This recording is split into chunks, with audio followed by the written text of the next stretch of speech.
नमस्कार दर्शक बंधु आसतु जानिबा आपण घरे व्यवहार करुवा दर्पण सहित कौन अच्छी वास्तुर संपर्क। जदि आपण प्रथम थर पर चैनल को आसिछंती ताहले वीडियो रे थिबा लाल रंगर सब्सक्राइब बटन को ऑल क्लिक कर दियंतु कहीं एहीपरि सुंदर सुंदर वीडियो आपण सर्वप्रथम घरे नित्य व्यवहार्य जिनिस भितर रही दर्पण। घर बाहर पूर्व समस्ते निजक दर्पण रे देखि थांती तेबे केवल सजबाज हेबापई नुहे घरर वास्तु सहित दर्पणर संपर्क रही।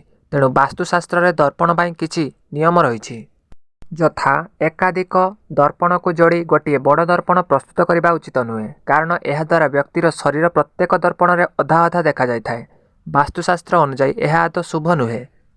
भांगी जाइथिबा फाट पड़िथिबा बा दर्पण रे धूली जमा रखिबा उचित नुहे कारण आमर मुखमंडल को स्पष्ट करुथिबा दर्पण आमर प्रभामंडल बा आरा को प्रभावित करिथाए। शोइबा घर कबाट सामने दर्पण लगाइबा शुभ बोली विवेचना करा जाए।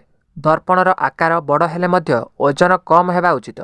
दर्पण को सबुबेले पूर्व बा उत्तर दिग कांथरे लगांतु कारण दर्पण रे निज मुह देखिथिबा व्यक्ति उत्तर किंबा पूर्व दिग करी ठिया होई परिबो। अधिक समय दर्पणर व्यवहार करिबा द्वारा नकारात्मक शक्ति सृष्टि होइथाए। जदि शोइबा घर भितर दर्पण अच्छी तेबे शोइबा पूर्व दर्पण को एक कपड़ा द्वारा घोड़ाई देवा उचित। सबुबेले गोलाकार आईना किनिबा शुभ होइथाए।